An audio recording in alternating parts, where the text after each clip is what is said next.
nosotros estamos estudiando Primera de Corintios y el verso 10 hay un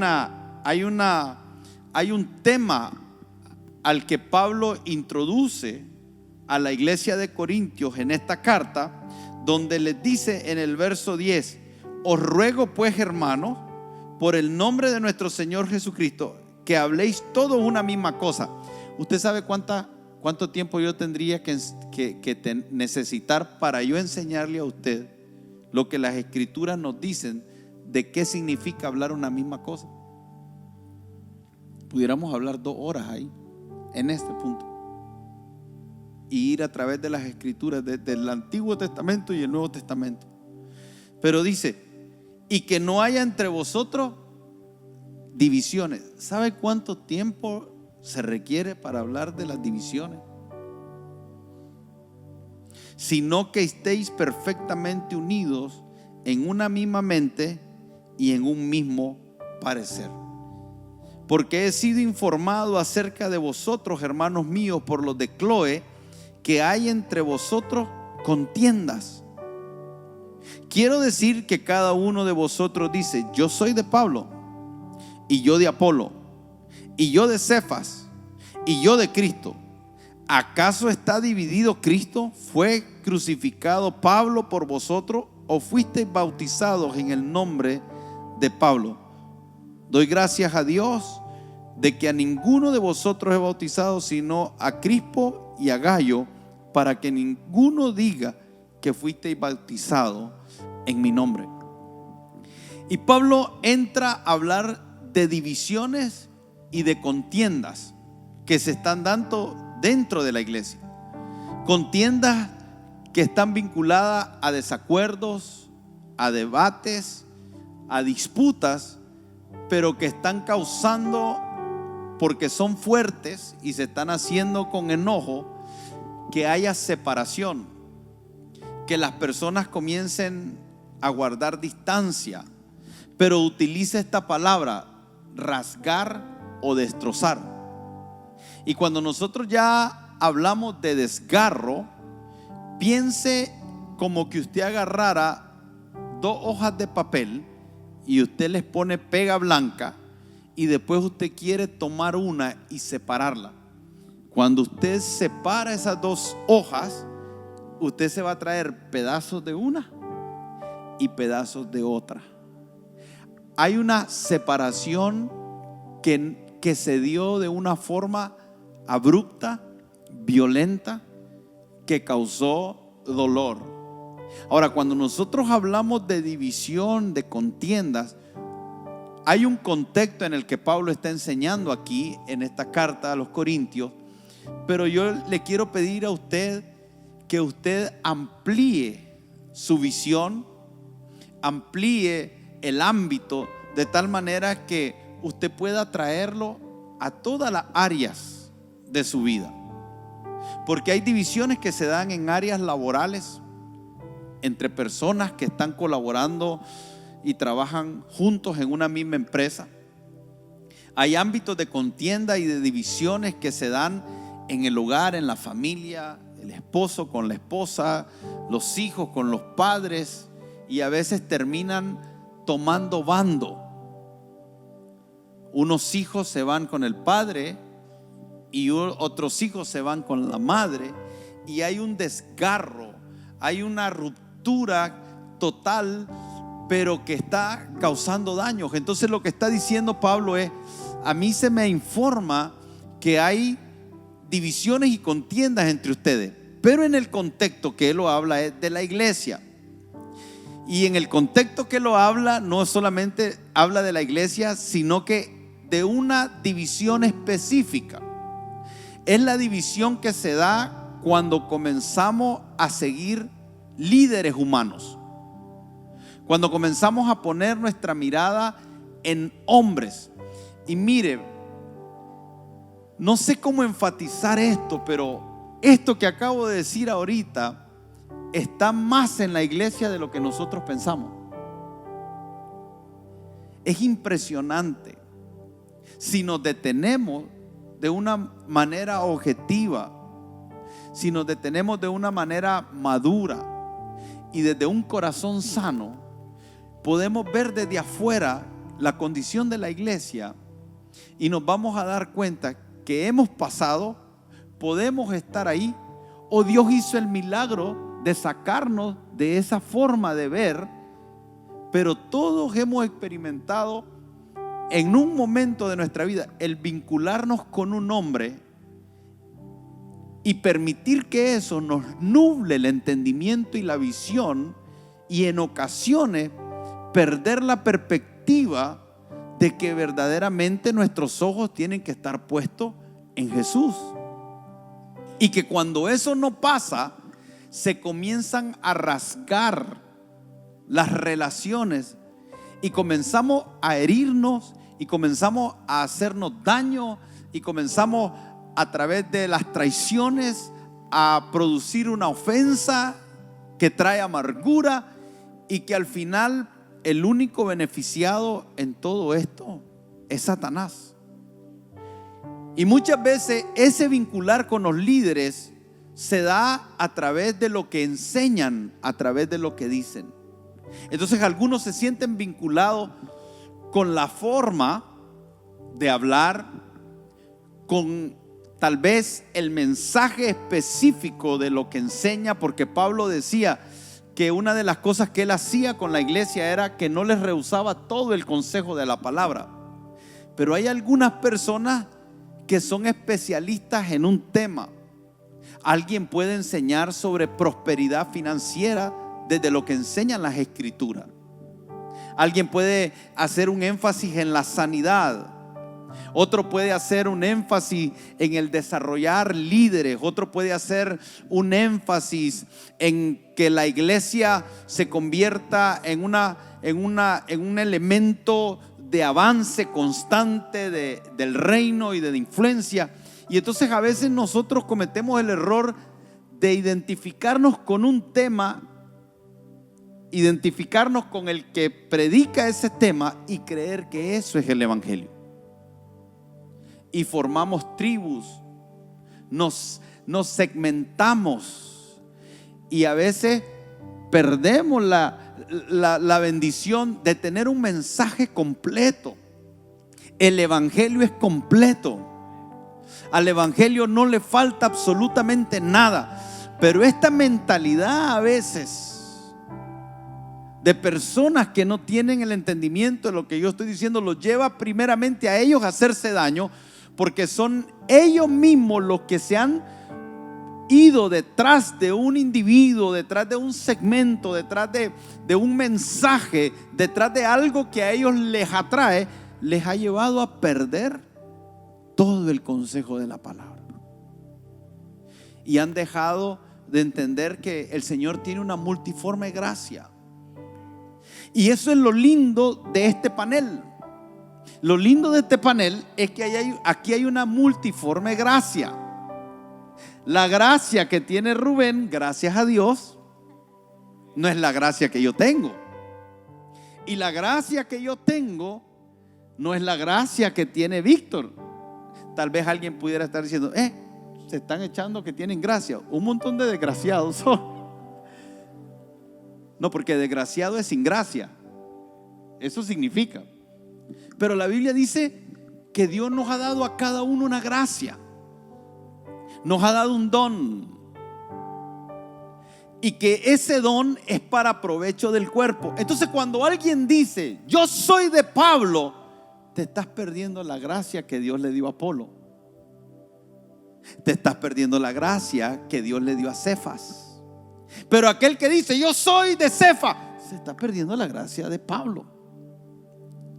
Y por eso es que digo que el no entender esto va en perjuicio de todos. Va en perjuicio tuyo, va en perjuicio de la unidad de la iglesia, va en perjuicio de lo que Dios está queriendo hacer. Entonces el problema era que estaban diciendo, yo soy de Pablo. Pablo fundó la iglesia. Entonces estaba el grupo de los fundadores. Después dijeron, no, yo soy de Apolo, porque Apolo era elocuente y le estaba predicando a los corintios que gozaban de vivir en una ciudad que tenía grandes pensadores, grandes maestros que estaban acostumbrados a la elocuencia, y ahora encontramos a alguien elocuente en la iglesia. Yo me identifico con eso. Después otros decían: yo soy de Cefas. Y aquellos que, quiero enfatizar esto, que dicen yo soy de Cristo, pero en realidad lo que están diciendo: no reconozco a nadie, yo solo recibo de Cristo. Pero en realidad no podemos recibir de Cristo cuando estamos rechazando lo que dice Efesios capítulo 4 verso 7 en adelante, que dice que Cristo subió a lo alto y llevó cautivo a la cautividad y dio dones a los hombres. Entonces, cada vez que nosotros vemos a un hombre, nosotros vemos una expresión de Cristo en él. Cada uno somos un cuerpo y hay una expresión de Cristo en ti y hay una expresión de Cristo en mí.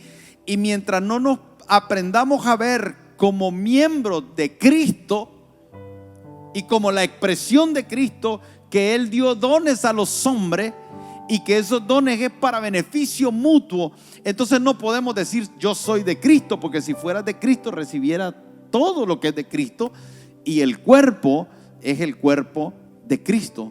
Entonces Pablo dice: ¿acaso está dividido Cristo? ¿Fue crucificado Pablo por vosotros o fuiste bautizado en mi nombre? Uno cuando ve esto, creo que lo podemos asociar también a lo que es una dieta balanceada. Así como el cuerpo físico requiere una nutrición balanceada, requiere cada uno de los nutrientes, así también nosotros podemos ver la amplitud en la gracia de Cristo, en la gracia del cuerpo de Cristo. Entonces, cuando Pablo comienza a tratar este asunto, qué importante es que nosotros podamos identificarnos con el todo de Dios. Qué importante es que nosotros, aunque de repente tengamos algún sentir en relación a algún predicador, algún pastor, algún maestro, nosotros podamos ver el todo de Dios, su enseñanza completa, todo el consejo de Dios. Muchas veces nosotros nos identificamos con la enseñanza que tal vez estamos tratando de recibir para resolver una situación específica, un problema. Pero verdaderamente lo extraordinario y lo puntual es que nosotros aprendamos a recibir de las diferentes gracias. Por eso Pablo más adelante habla de un cuerpo, habla de diferentes miembros, habla de que cada parte del cuerpo tiene una funcionalidad. Cada persona, cuando nos congregamos, nos edificamos mutuamente, y desde esa funcionalidad es que somos completados, somos perfeccionados, alcanzamos un grado de madurez. Cuando yo solo me concentro, me enfoco en una sola cosa, yo pierdo el acceso de toda la bendición que representa el cuerpo. Pablo está introduciéndose en el verso 10 y está desde que inicia llamando al centro de la atención de lo que ellos deben prestar como el fundamento. Por eso dice: os ruego. Ahora, recordemos, Pablo funda la iglesia, hace un trabajo de fundamento. Pablo es el que envía a Apolos, y Pablo nunca habló nada en pos de él, sino en pos de Cristo. Es por eso que cuando él ruega es una súplica como hermanos, e introduce en el nombre de nuestro Señor Jesucristo, y comienza a establecer el que podría decir yo el apóstol, como en el verso 1 de este capítulo lo ha dicho, pero lo hace a nivel de una súplica, enfocando todo a Jesucristo, porque los temas que va a tratar es que puedan ver la gracia de Cristo manifestada en los hombres. Porque este otro punto, no hay registro bíblico que podamos deducir o concluir que Apolos, Pablo, Cefas hablaron algo para llamar o atraer hacia ellos, o que hablaron algo mal o establecieron algo mal. La Biblia habla, y Pablo es recurrente en sus cartas, que estableció algo correcto. Hay algo que ellos ven y desde ahí ellos son manifiestan desde esa interpretación. Pero lo que él está diciendo: les ruego que vean a Jesucristo por los temas que vamos a tratar. Les ruego que se concentren en aquel que es la causa por la cual somos iglesia. Y aquí entonces no es el que la fundó, no es el que después predicó con elocuencia, no es el otro que estableció un fundamento, es Cristo. Y todo lo que va a tratar lo hace desde el ámbito de una súplica a enfocarnos y tener la perspectiva correcta de lo que es ser y hacer iglesia. Cuando Yo veo el tema de la división, una de las primeras cosas que podemos ver acá también es el tema de la honra. Qué importante es poder el honrar la gracia y el don que hay en otros, porque eso ese principio de honra va a hacer que todo ese beneficio que está para el cuerpo pueda ser impartido. Y Pablo se asegura en este pasaje de dejar claro, tomando referencia a lo que dice el pastor Armando, de aclarar que ni él, ni Apolos, ni Cefas murieron en la cruz, que ni por ello se bautiza a un creyente. Es decir, él aclara y deja muy, muy explícito de que no puede haber otro nombre al que seguir que solamente al Señor. Y en ese sentido, qué importante es que cada uno pueda reconocer entonces esa gracia que Dios pone en cada persona, que para beneficio de todo el cuerpo. Y 1 Corintios lo dice claramente. Dice en el capítulo 12, del verso 25 al 27, para que no haya desaveniencia en el cuerpo, sino que los miembros todos se preocupen los unos por los otros. De manera que si a un miembro padece, todos los miembros se duelan con él, y si un miembro recibe honra, todos los miembros con él se gozan. Vosotros pues sois el cuerpo de Cristo y miembros cada uno en particular. Refuerza el mismo apóstol Pablo en la carta, al final de casi la carta de Corintios, refuerza ese principio de honra de cuerpo, que eso es lo que va a sostener que la unidad pueda prevalecer en medio del contexto que se está hablando. Anteriormente se habló de que todo Corintio estaba inmerso en una sociedad muy peligrosa, eran tiempos muy peligrosos, y qué importante es que de la misma casa se genera la unidad. Ya tenemos demasiadas presiones con todo lo que acontece afuera, y si en la misma casa no se preserva y hay una intencionalidad de la unidad, va a ser mucho más fácil que todo lo externo pueda destruir esa casa. Solo dos cosas que quisiera resaltar. Lo primero es la actitud ante la enseñanza. La importancia de que el mente, corazón y el entendimiento esté abierto al mensaje, con un énfasis y la valoración del mensaje que Dios nos quiere dar. Y lo segundo es la edificación que este mensaje provee para cada uno de nosotros. Si yo tengo la actitud correcta y entiendo que estoy siendo edificado, cada vez que estoy expuesto a la palabra del Señor, irremediablemente voy a crecer. Y esta es una de las riquezas que tiene el hecho que podamos valorar el mensaje como un elemento edificante para nuestras vidas, que nos trae revelación y luz.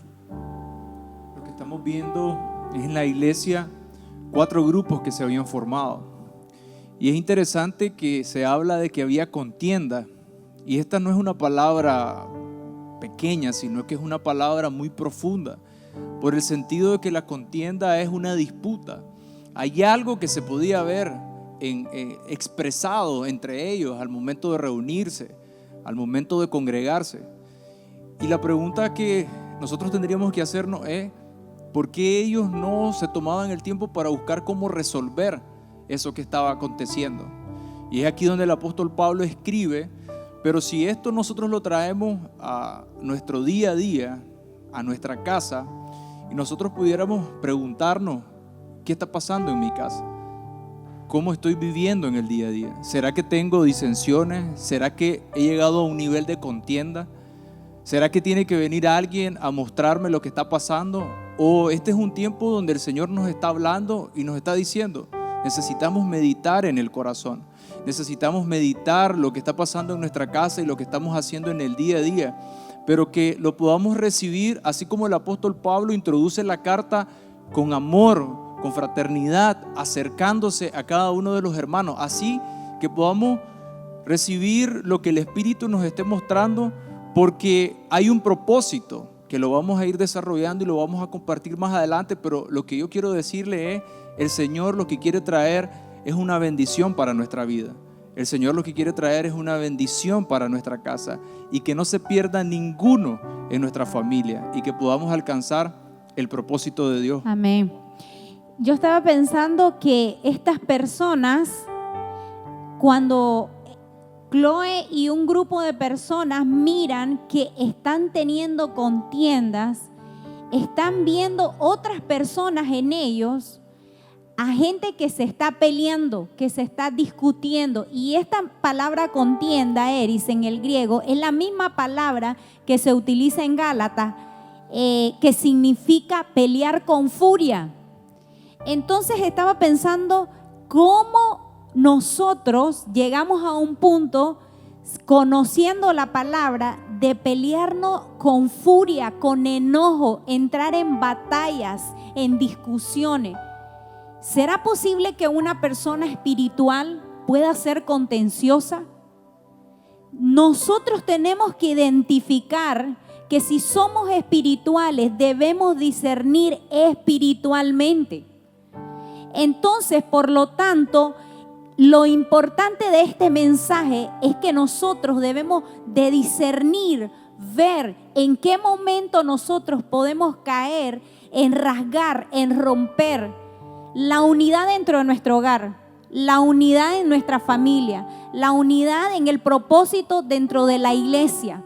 ¿Cuántos de nosotros, sin darnos cuenta, podemos caer en comenzar a través de contiendas, generar divisiones dentro de un grupo? Entonces Dios nos va a enseñar en este momento, en este tiempo, a través de este mensaje, que nosotros nos fijemos de evitarnos estar en contiendas, en disensión, que están causando fracciones dentro del hogar o dentro de la familia. Quisiera que leamos 2 versículos porque quiero hablar cómo debe de manejarse las divisiones. Entonces Pablo, cuando les escribe a los romanos en el capítulo 16, verso 17, les dice esto: mas os ruego, hermanos, que os fijéis. ¿Sabe qué significa fijar? No es como cuando dice sos un gran fijado, no, es vigilar cuidadosamente.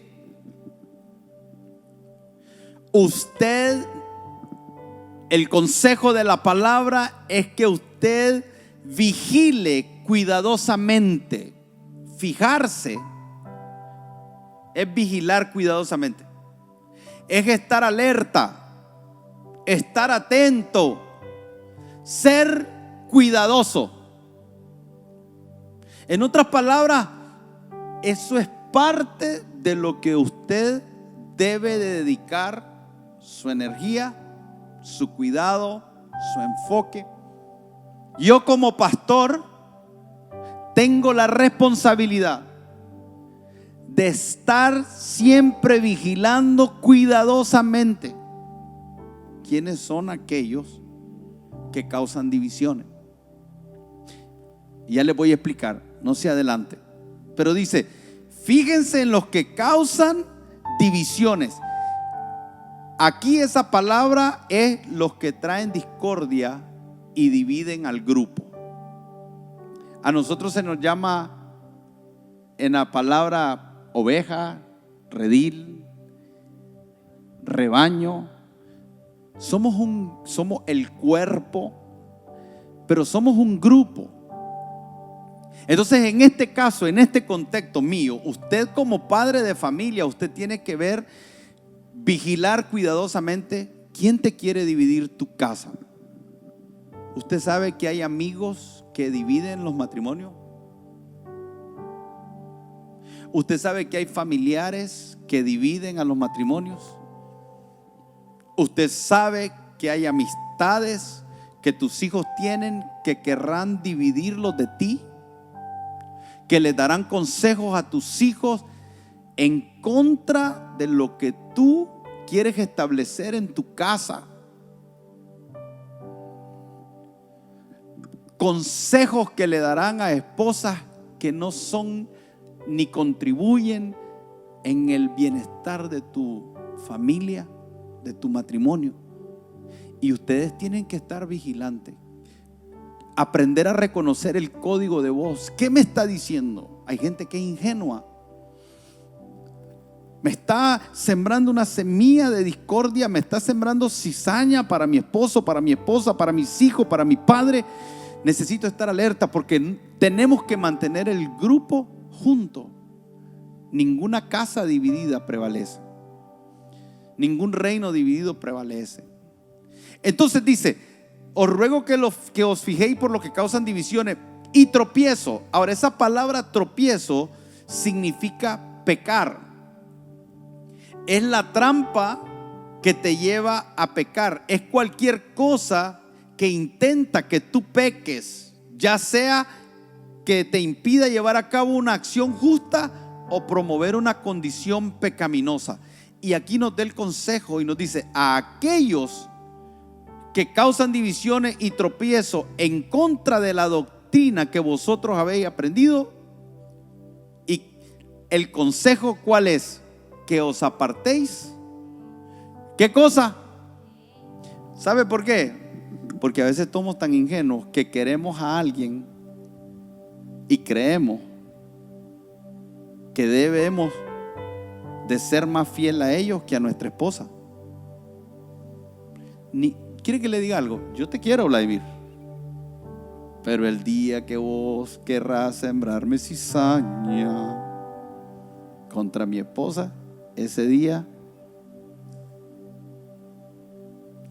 yo te acepto que vos me aconsejé para edificar mi matrimonio.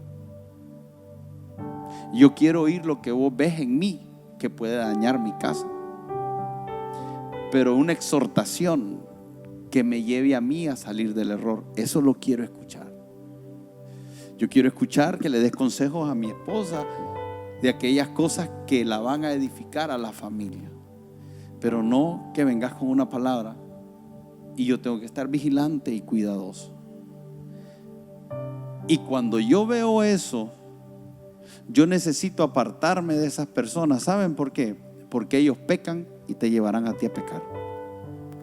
Porque ellos cometen errores y te llevarán a ti a cometer errores. ¿Podés sentir la tensión en el ambiente? Hay una tensión espiritual en estos momentos. ¿Por qué?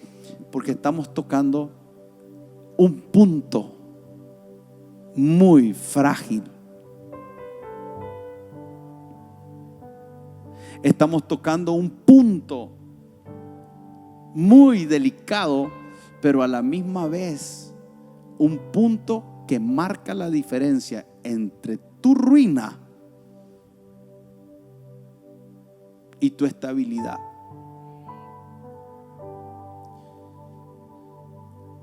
Ministerios, familias, empresas, naciones enteras se han perdido por estar divididas.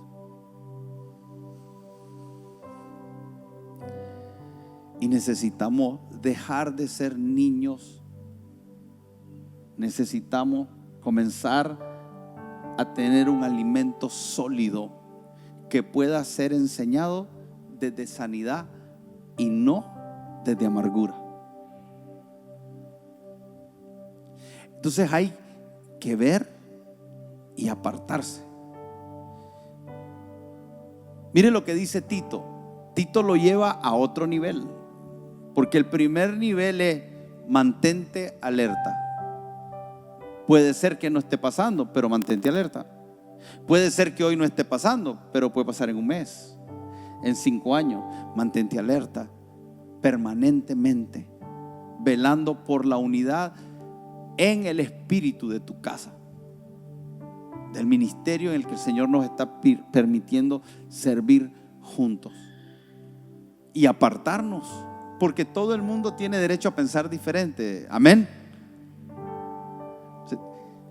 Todos tenemos derecho a pensar como nos dé la gana. Que pensemos bien es otra cosa, o que estemos alineados con la verdad es otra cosa. Pero todos tenemos la libertad y el libre albedrío de pensar como queremos. Y yo no puedo obligar a nadie a que piense como yo. Pero lo que tengo que tener cuidado es que algunos que piensan no me atraigan en su pensamiento errado, de tal manera que terminen dividiendo lo más preciado. mi casa, mi familia, los colaboradores en el ministerio que el Señor nos ha puesto a llevar a cabo un propósito específico en una temporada como esta. Pero Tito capítulo 3 verso 10 dice, y aquí se pone fuerte la cosa, porque dice, al hombre que causa, o sea, primero dice, ten cuidado con los que causan, velos lo que han hecho en otros lugares y cuando lo observe, protégete. Pero ahora viene y dice, pero al que causa después de una y otra amonestación, deséchalo, sabiendo que el tal se ha pervertido y peca y está condenado por su propio juicio. Ahora aquí quiero que no corra, porque lo lindo de estudiar las escrituras es que una palabra que se puede haber escrito en español bajo una misma traducción, en el original no necesariamente significa lo mismo. Entonces yo les dije lo que significaba la palabra división en Romanos. Es aquel que causa discordia y divide el grupo. Les hablé de contiendas, que eran debates que tenían ámbitos de enojo tan fuerte que se causaban heridas. Y hablamos de que también decía divisiones que eran producto de separaciones, pero que era la palabra chisma. Pero esta palabra es la palabra en el original que significa aireticón, que la definición de esta palabra división es facciones, facciosos, caracterizado por ser sistemático y que forma partido y grupos disidentes, el que se aparta de lo común arrastrando a otros con él. Ahora, encontré algo que dice que Josefo utilizaba esta palabra para designar las diferentes escuelas de pensamiento dentro del judaísmo. Entonces nosotros sabemos que dentro de las diferentes escuelas del judaísmo estaban los saduceos, estaban los jebuseos, estaban los fariseos y los saduceos, y ellos tenían escuelas diferentes. Entonces dentro de esas escuelas diferentes ellos venían y traían a la gente y formaban un grupo que es de ahí de donde sale la palabra sectas. La secta, una de las características de la secta es que todo gira en torno a un hombre. Esa es una de las características de una secta. Es el levantar de un hombre, el colocarlo a un hombre. Entonces cuando nosotros leemos que los discípulos en Corinto estaban diciendo yo soy de Pablo, que estaban queriendo formar una secta. Cuando los discípulos decían yo soy de Cefas, que estaban queriendo formar una secta. Entonces Pablo les dice aquí a Tito, le dice, cuando tú veas a alguien que está causando división, que tiene como objetivo formar una secta, y por eso es que es importante tomarnos el tiempo, porque de ahí es donde hoy nosotros tomamos la palabra hereje. Entonces ahora nos está hablando de una herejía. Para nosotros una herejía es todo aquello que nos aparta de una verdad bíblica. Nosotros le decimos a alguien, eso es una herejía. En otras palabras estamos diciendo, lo que tú estás diciendo bíblicamente es un error. Entonces esta palabra herejía representaba a alguien que elegía para sí mismo una opinión. No, espero que me pueda estar dando a entender. Pero es aquel que se genera una opinión propia. Y esa opinión propia, él la comienza a enseñar.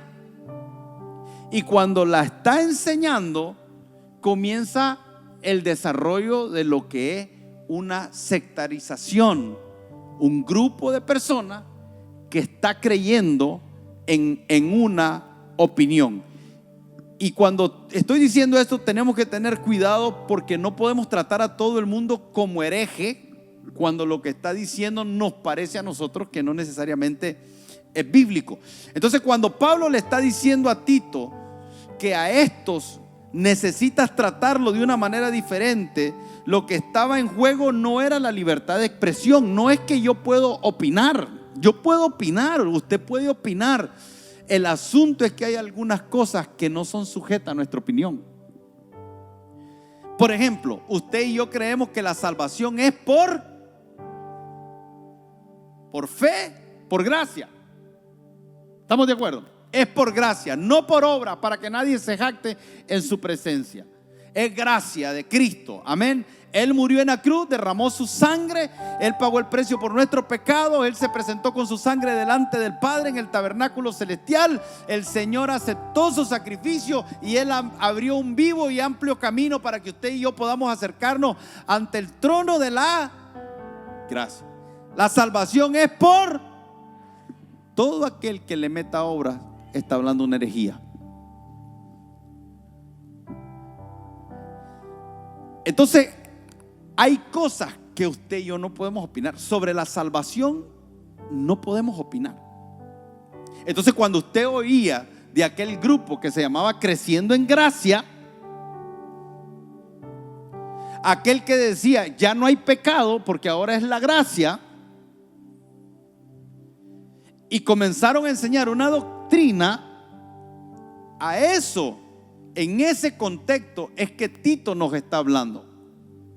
Personas que enseñan herejías que apartan a los hijos de Dios de la fe, y que como toda secta giraba en torno a un hombre que se llamaba José Luis, creo, no me acuerdo, no era familia tuya, sí, ¿verdad?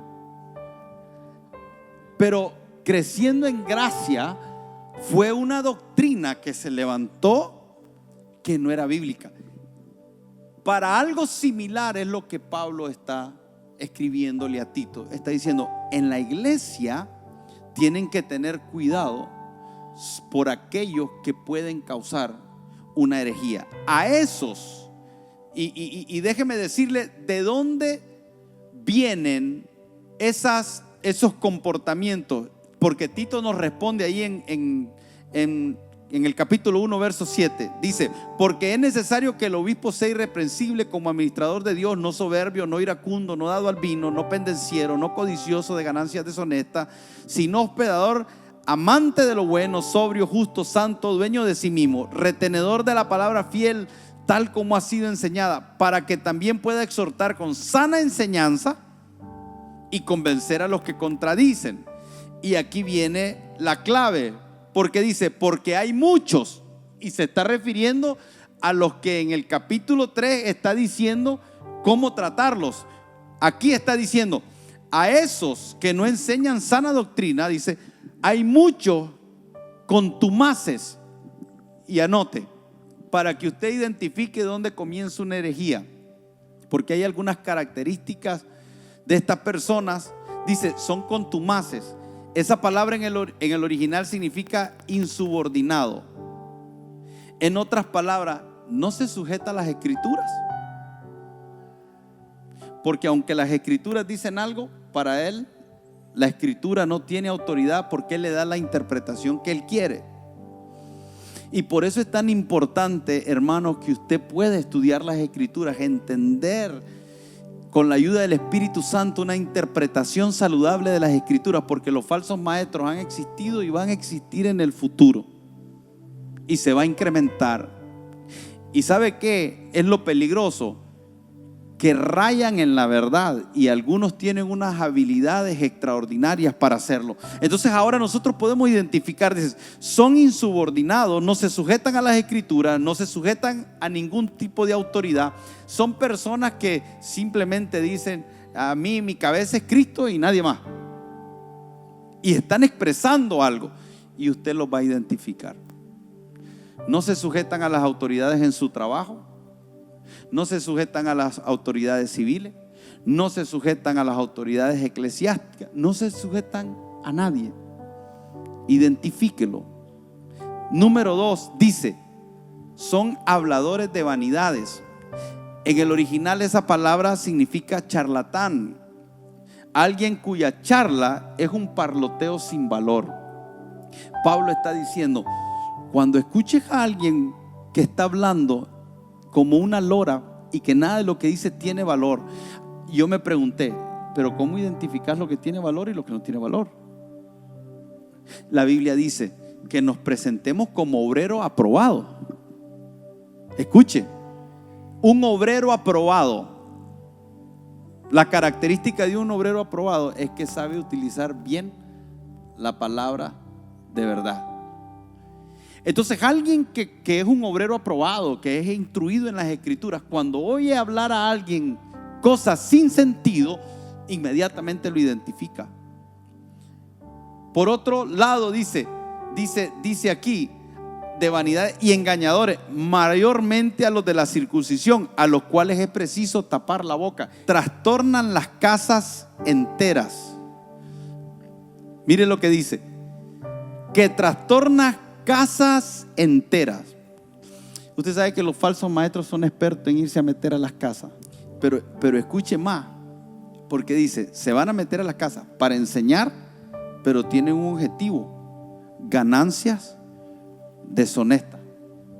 En otras palabras, anda detrás de algo que te quiere sacar. ¿Y sabe qué es lo triste?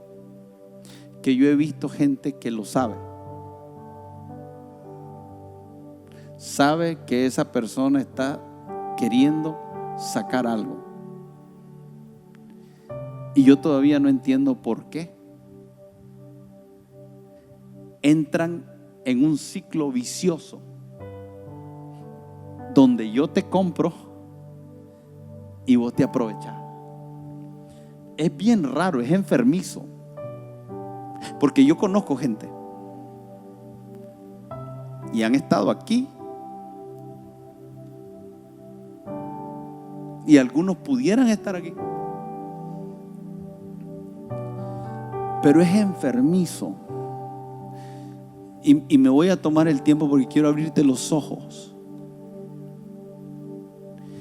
Dígame si no es enfermizo alguien que llega a tu casa, te llega a enseñar cosas que no son. Hay personas que yo no tengo autoridad sobre ellos, porque miren, usted puede venir a esta iglesia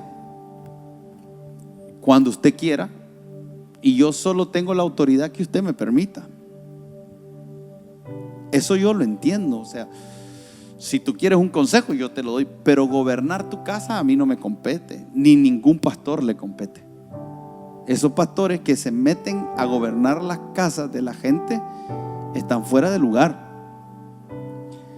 Entonces yo a veces me doy cuenta que está llegando alguien a una casa y yo sé que está queriendo sacar algo, y dentro de mí digo, Señor, ayúdame.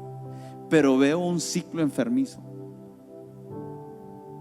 Veo que el que le están queriendo sacar algo sabe, y el que está queriendo sacar algo sabe, y los dos hablan mal de los dos por aparte, pero siguen juntos. Y no lo entiendo. Es raro. Y Pablo dice, cuando ese tipo de cosas se estén dando después de una o dos amonestaciones, deséchalo. Amonestar en el original es una advertencia a través de una enseñanza, con el objetivo de mejorar el razonamiento de una persona para que pueda llegar a una solución desde las escrituras. En otras palabras, es cómo se lleva a una persona en el diseño bíblico a que pueda entrar en razón, pueda entrar en entendimiento de que está causando una división y está causando un problema dentro de la iglesia. Y eso tiene que ver con una renovación de la mente. Y cuando el apóstol Pablo en Romanos 12, él hace capítulo 1, él dice de que renovemos nuestra mente, está haciendo un llamado a eso. Es decir, hay una advertencia a través de la enseñanza, y una noche como hoy es algo de lo que se está hablando, es decir, cómo la enseñanza de hoy me lleva a tomar decisiones desde la palabra de Dios, en forma tal que yo puedo tomar acciones claras que eviten o me permitan discernir aquellos ámbitos que puedan causar división en mi casa, por ejemplo. Normalmente la amonestación se asocia como a un regaño o algo fuerte que el fin es destructivo, pero en el contexto, cuando uno estudia, como bien decíamos, es aquella ayuda que tengo en amor por rescatar, y es lo que Pablo está haciendo con Corintios. Lo que Pablo quiere es rescatar, no perder. Y acá entonces se define cómo hacemos la amonestación, porque el fin no es que aunque esté en el error se vaya, sino que salga del error y se quede, en este caso en la familia de Dios, que es lo más importante, su casa, su fe, su salvación, cómo terminarán sus generaciones. Lo que está diciendo, hay un deseo, hay un corazón por rescatar a aquellos que hoy están desviados, y dice una vez y otra vez, con un corazón que tiene hambre para que sus generaciones no se pierdan. Siempre con amonestación, la palabra nutesia, y una de las definiciones de esta palabra está ligada a la instrucción de la palabra.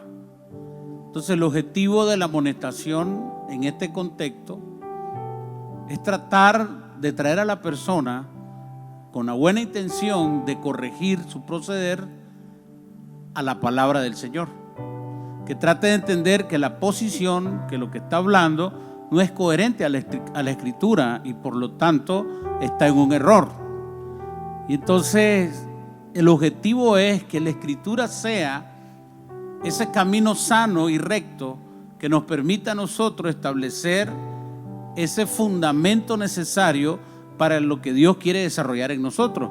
Y que en algún momento algunas personas, que ese es algo que yo le quería preguntar al pastor, algunas personas sin saberlo, y la pregunta es, ¿habrán personas que lo están haciendo y no lo saben? No, porque precisamente a eso es lo que se está refiriendo Pablo cuando dice amonestar. Cuando estás hablando de amonestar, lo dijiste bien, es tratar de sacarlo del error.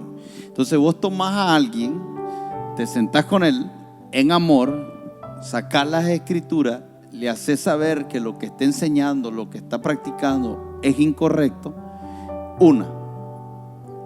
Vuelve a pasar, lo volvés a traer y le volvés a enseñar. Ya no puede decir ignoro, ya no puede decir no sé. Entonces, por eso es que Pablo, si te fijas bien, dice, después de una o dos amonestaciones, recházalo, deséchalo. Pero lo que define la razón por la que lo desechás es lo que dice a continuación. Dice, el tal se pervirtió. Esa palabra pervertir está mental y moralmente desviado. Porque muchas de esas personas tienen su vida en pecado. Está vinculado con un pecado. Donde hay pecado, hay confusión y hay turbación y hay entenebrecimiento del entendimiento. Muy difícilmente alguien que tiene en orden su vida se va a desviar en una falsa doctrina. Porque el Espíritu Santo es el que nos guarda, el que nos mantiene. Y lo único que hace que el Espíritu Santo sea contrictado, sea apagado, es cuando estamos viviendo una vida de pecado. Entonces, la división, esa persona hereje está vinculada a una perversión. Es la perversión que se da como producto de la corrección. Y déjame explicarte algo, no tiene que decírtelo tú a tú. Yo estoy enseñando hoy. Estamos enseñando con las escrituras y cada persona que nos está oyendo está tomando decisiones. Y hay una corrección ahí. Hay una corrección, pero no es la que me lleva a desecharlo, porque la que lo desecha es una corrección directa. Pero ya cuando vos le haces una corrección directa a alguien es porque hay una desviación muy grande. Si tenés que llamarlo a orden, es porque hay algo muy visible que está mal. Entonces, de alguna manera, ahí es donde vemos que cuando nosotros leemos esto y no entendemos, podemos concluir de que es algo muy duro, pero no, lo que está diciendo Pablo es, él ya está en un estado moral torcido, en un estado mental torcido, está en ruina. Entonces Pablo declara que no tiene esperanza de arrepentimiento, no porque Dios no quiera que se arrepienta, no porque el Espíritu Santo no ha hecho la obra, sino porque la perversión es, él decidió no arrepentirse. Entonces dice, el tal peca. Ahora recuerden que el pecado es la realidad en que yo vivo, el error en que yo vivo. Entonces su conciencia claramente se ha entenebrecido, él es condenado por su propio juicio, y ahora a ti lo que te conviene es salir corriendo, es tomar distancia, es apartarte, porque yo he visto que los que se pervierten, los que se quedan con los que se pervierten, terminan pervirtiéndose. No sé si te respondí, ¿verdad? Sí, claro. Y la última parte que me acaba de decir, que es parte del peligro, es que otras personas se confundan también. Y que en medio de ese proceso se sume y al final muchos salgan heridos y afectados con una situación como esta. Creo que lo que hoy el Señor nos está permitiendo hablar es muy importante para todo lo que el Señor está levantando en la vida de cada uno de nosotros y que debemos de cuidar. Sí, la amonestación tiene un origen de amor, y ese amor también está vinculado en el interés de uno de que esa persona pueda ser libre en su error que está desde el corazón. Entonces fíjese bien, cuando habla de esta parte amonestación, ¿cuántos de nosotros nos tomamos el tiempo de manera consciente de ir a esa persona con misericordia, con el deseo sincero de que su vida cambie por su error, por su manera de pensar? Entonces Pablo nos dice dos cosas. Si termináramos en este tiempo la enseñanza, quedémonos con estas dos cosas. Uno, fijémonos. En otras palabras, identifiquemos a esas personas que causan divisiones o que en alguna manera están siendo herejes en la enseñanza. Entonces, tenemos que aprender a identificar, pero para aprender a identificar tenemos que ser conocedores de la palabra. Y tenemos que ser personas espirituales que logran tener una habilidad de ver en el espíritu. Entonces, número 2, lo que Pablo nos dice hoy es que nos apartemos. Pero antes de que nos apartemos, entremos a la misericordia de amonestar. Y Mateo 18, 15, 17 habla de una forma y dice: por lo tanto, si tu hermano peca contra ti, ve y repréndele, estando tú y él como solos. Si te oyere, has ganado a tu hermano. Entonces, cuando nosotros nos tomamos ese tiempo para ir a esa persona en amor y que pueda salir de ese error, nosotros ganamos un hermano. No se trata de hundirlo en su error, no se trata de desecharlo de manera inmediata, se trata de restaurarlo. Pero ¿qué pasa cuando esta persona, más si no te oyere, toma aún contigo a 1 o 2, para que en la boca de 2 o 3 testigos conste toda ¿qué? Palabra. Si no los oyere a ellos, dilo a la iglesia. Y si no oyere a la iglesia, tenlo por gentil y publicano. Entonces, ¿qué vemos aquí nosotros?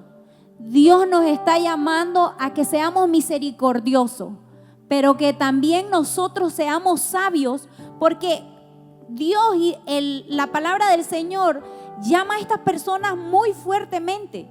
Y el versículo 12 de Tito dice, porque llama a estas personas como mentirosos. Me asusta la forma en la que los llama. Los llama malas bestias, glotones ociosos. Entonces dice que, por lo tanto, repréndelos duramente para que sean sanos en la fe. Entonces, la verdadera intención es que se salgan de ese error, para que sean sanos en la fe, para que toda grieta que pueda haber dentro de la iglesia, dentro del hogar, pueda restaurarse. Esa es verdaderamente la intención de la amonestación. Entonces, ¿qué pasa? Nosotros que andamos en integridad, en el versículo 15 dice, todas las cosas son puras para los puros, mas para los corrompidos, el incrédulo, nada es puro. Y pues hasta su mente y su conciencia están corrompidas. Que el Señor nos libre y nos aparte de caer en este estado. Que el Señor nos guarde y que el Señor nos proteja y nos mantenga unidos en la fe.